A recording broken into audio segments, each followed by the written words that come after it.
my name is Abby Porter. I'm a graduate student at Utah State University. And I'll be presenting my research specifically on determining sap yield, sugar content, and mineral composition of European white birch. So Seawell has helped us do some tapping with native trees and also with some Norway maples, and then we started to dive into birch, into walnut, tapping walnut trees, and we're hoping maybe this year to even tap aspen trees. So this whole project is kind of accumulation of a couple different things, but I'm going to talk about specifically my research with birch trees. So as I'm sure you guys are all aware, the demand for locally sourced agricultural products has only grown in the past few years. So farmers market, local grocery stores, co-ops have all grown in popularity. And with that demand comes people more willing to pay a higher premium price for more niche local agricultural products. So this is kind of what we're hoping will happen with people is they start producing maple syrup, birch sap into a product that people can sell. So, sorry, let me make sure I'm on the right track here. As far as birch and birch products go, in the United States, it's more commonly produced in the eastern United States, kind of the Vermont area where people tap maples, and then Alaska, just areas where there are native birch forests. Obviously, people are going to tap birch more. But however, there is some potential in the western United States. Here, kind of in the cooler northern area of Utah, European white birch trees are more common as a landscaping plant. And so that's something that people could utilize and tap and create a product from. So for our methods, what we did, we had 20 birch trees in Logan, and that was in the Logan City Cemetery and Aggie Village, just over here. We tapped those birch trees. And then we had 5 houses in Smithfield, the homeowners let us tap, and then 5 houses in Hyde Park, 10 houses in Smithfield. Those are just homeowners that were kind enough to let us tap the trees on their property. And so we started tapping from the 15th of March to the 11th of April. If anybody's familiar with birch tapping, that might seem like a little late, or familiar with maple tapping, that might seem a little late because you actually tap maples earlier. So you tap maples kind of in the late winter when the days are above freezing and the nights are below freezing. That's what kind of triggers that sap flow. With birch, it's more of a root pressure where the temperature needs to be around 10 degrees Celsius for the sap to start flowing. So a lot of maple syrup producers, what they'll do is that they'll do their maple stuff, and then once that season ends, then they'll start right into the birch with the same materials.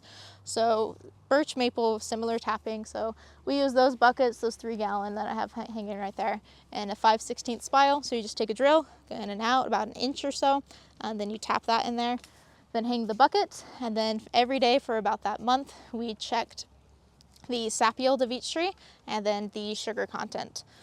So we took sugar content with a digital refractometer, and for maples, it's generally around like 2 to 3-ish% sugar. For birch, it's about 0.5 to 1%. So the sugar content is much less in birch. So collected daily. Then a logistical model was created for fit the cumulative sap yields for the 3 locations, and then also for healthy versus unhealthy trees. So with that, in our Logan location with those 20 trees, there was a good chunk of those trees that were what we deemed unhealthy. They had broken branches, their canopies were small, so we wanted to see if that affected sap yield. So as far as our results, they were significant with our location. So for Smithfield, that had the highest yield per tree per day. So over the course of the season, each tree produced about 38 liters of sap, whereas with Logan, it was about 18.5, and then then Hyde Park was about 21. So there was kind of a big difference there in average sap yields. Bricks was fairly similar between the 3 of them. And then as far as healthy versus unhealthy trees, we didn't see a markable difference in yield for healthy versus unhealthy. However, the unhealthy trees took longer to start producing, which was interesting. The same area, same temperature. Sometimes, their circumference was similar, and then they just started later. So that was something interesting that we noted. As far as mineral composition, you can see here high in calcium, potassium, magnesium, kind of like good stuff that would want to drink. There are slight differences in location with magnesium, calcium, and zinc. You can see especially in Logan, there's quite a big difference in calcium there. So all this to say, this kind of suggests potential for a local small kind of niche birch sap product in Utah, especially with those health benefits. So in Eastern Europe, kind of like Russia area, they tap trees, birch trees all the time. It's like for centuries they've always tapped, kind of like a family, like a local community thing. Everyone just taps it there because they know of the health benefits. And back then it was just assumed, and now we kind of know that there actually is health benefits, even like cosmetically, like they put it on their face and do stuff. Like my mom just bought some face lotion that has birch sap in it. She loves it. So a lot of different products you can make from that could be something that we could bring not even to the United States, but even potentially to the Western United States.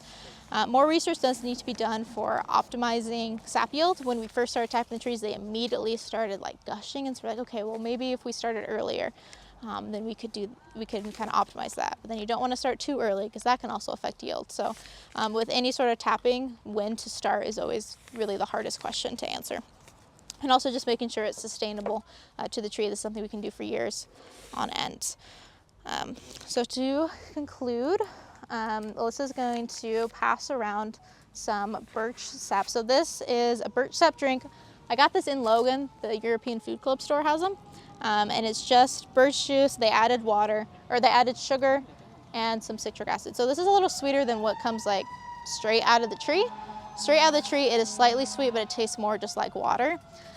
So she'll pass that around for you guys to try. So this is from Russia, I believe, area. So some areas do sell it commercially.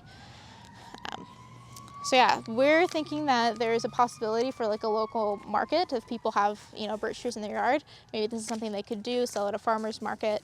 The profit margins are pretty high, pretty easy to start doing this, and then you just kind of pasteurize it, bottle it, and something that you could sell.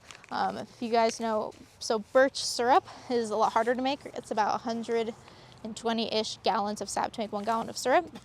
For comparison, maple is about 40 to 1. And I'm sure you can tell birch syrup is a pretty unique tasting product that not many people really enjoy. So something that birch sap might be something that people would prefer to purchase.